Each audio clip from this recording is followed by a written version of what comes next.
그녀는 어느 날 고기를 먹지 않겠다고 말했다. 누구도 그녀에게 이유를 물은 적 없었다. 단지 모두가 그 결정을 문제 삼았을 뿐이다. 어느 평범한 아침이었다. 아내는 냉장고 속에 고기를 꺼내지 않았고 식탁엔 두부와 나물만이 올려졌다. 남편은 당황하지 않았다. 그녀가 언제나 특별하지 않았던 것처럼. 그 변화도 그저 하찮은 취향의 변화쯤으로 여겼다. 하지만 변화는 깊었다. 고기를 끄는 것이 시작이었지만 곧이어 말을 줄였고 꿈 이야기를 하기 시작했다. 그녀는 매일 밤 피와 고기 냄새에 시달렸다고 말했다. 살아있는 생명을 씹는 것. 피비린내 나는 입 안의 감각이 꿈속에서 그녀를 파먹었다고 했다. 남편은 이해하지 못했다. 이해하려 하지 않았다. 그는 회사에서 자신의 체면이 손상되는 것을 더 두려워했다. 그녀의 선택은 가정에서 시작된 균열이었고 이내 부모의 집으로 번져갔다. 가족은 이 변화를 질병으로 규정했고 아버지는 그녀에게 육식을 강요하다 폭력을 행사했다. 그녀는 아무런 반항도 하지 않았다. 그저 자신의 입을 닫고 눈을 내리깔았을 뿐이다. 그 모습은 오히려 주변 사람들을 더 불안하게 만들었다. 그녀는 침묵 속에서 세상과의 접촉을 끊어가고 있었다. 결국 그녀는 정신병원으로 보내진다. 그 이후 이야기는 다른 이들의 시선을 따라 흐른다. 형부는 영상작가였다. 그는 예술과 욕망 사이를 방황하던 사람이었다. 어느 날 그녀의 몸에서 어릴 적 흔적인 몽고 반점을 발견한다. 그 자국은 그에게 어떤 충동을 불러일으켰고 그 충동은 금기와 예술의 이름으로 포장되어 가슴 깊이 파고들었다. 그녀는 그저 조용히 그에게 몸을 내맡겼다. 그의 붓질이 피부를 스쳐도 그가 카메라를 들이대도 그녀는 움직이지 않았다. 그녀는 자신이 식물이 되어가고 있다고 믿었다. 햇빛을 마시고 뿌리를 뻗고 더는 피를 흘리지 않아도 되는 생명으로 변해간다고 여겼다. 형부는 결국 선을 넘는다. 그의 작업은 미학이 아니라 욕망이었고 그 끝은 파멸로 이어졌다. 그의 영상은 공개되었고 그녀는 다시 병원으로 옮겨졌다. 마지막 장은 언니 이내의 시선이다.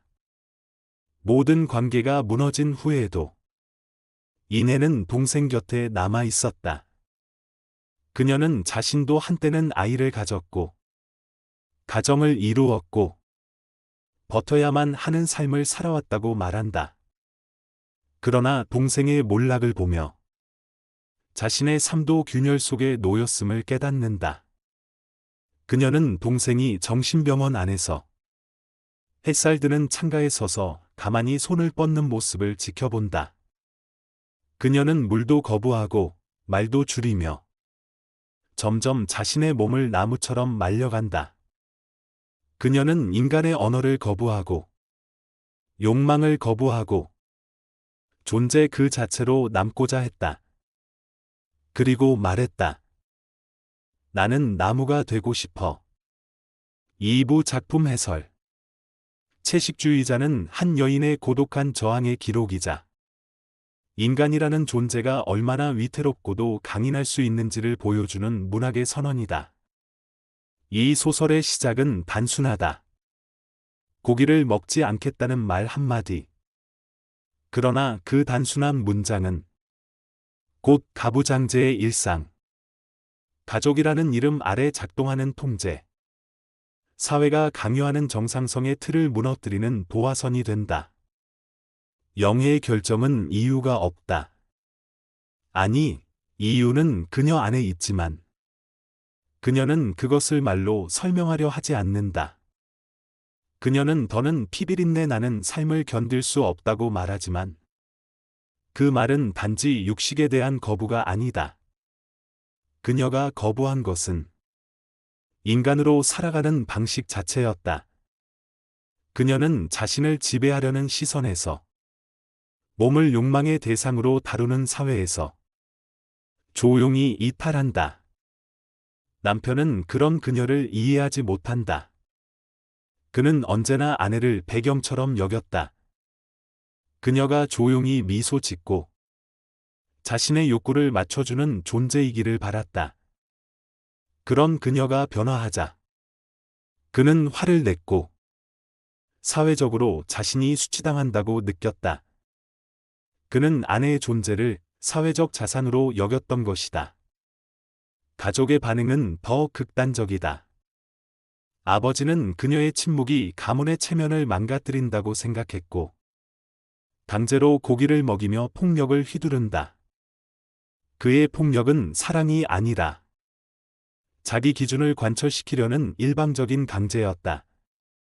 그리고 형부는 욕망으로 그녀를 이용한다. 예술이라는 명목으로 그녀의 몸을 캔버스로 삼고 결국 성적인 금기마저 넘는다. 하지만 그녀는 끝까지 항의하지 않는다. 그녀는 더 이상 인간의 말과 규칙으로 살지 않기로 결정했기 때문이다. 그녀는 침묵하며 더 이상 인간의 언어로 설명되지 않는 존재가 되어간다.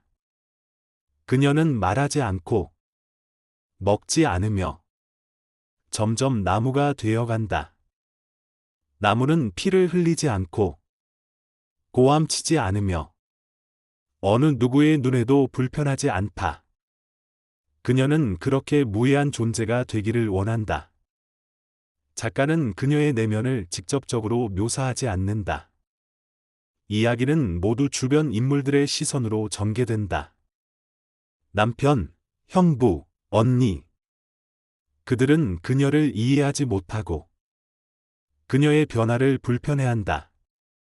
하지만 독자는 그들의 시선을 통해 오히려 그녀가 얼마나 외롭고 절박한 존재인지 알게 된다. 그녀는 무너진 것이 아니다. 그녀는 포기한 것이 아니다. 그녀는 선택했다. 자신이 된다는 것. 어떤 것도 소비하지 않고 그 누구에게도 해를 끼치지 않는 존재가 되는 것. 그녀의 선택은 파멸처럼 보이지만 사실은 가장 극단적인 자기 존재의 선언이었다. 작품의 마지막에서 영애는 나무가 되고 싶다고 말한다. 그 말은 현실 도피의 은유가 아니다. 그것은 폭력적 현실 속에서 스스로를 해치지 않기 위한 단 하나의 선택이었다. 그녀는 인간을 포기했지만 그 누구보다 인간다운 결정을 내렸다. 이 작품은 독자에게 묻는다. 우리는 타인의 고통을, 그들의 침묵을 정말로 이해하고 있는가? 우리는 정상이라는 틀 안에서 얼마나 많은 이들을 배제하고 있는가? 채식주의자는 문학이다. 그것은 말해지지 않는 진실을 침묵 속에서 드러내는 예술이다. 그녀의 선택을 미친 것이라 부르기 전에 그녀가 살아온 삶을 보라. 그녀는 단지 자신이 되고 싶었을 뿐이다. 그 선택은 불편하지만 가장 용기 있는 선택이었다.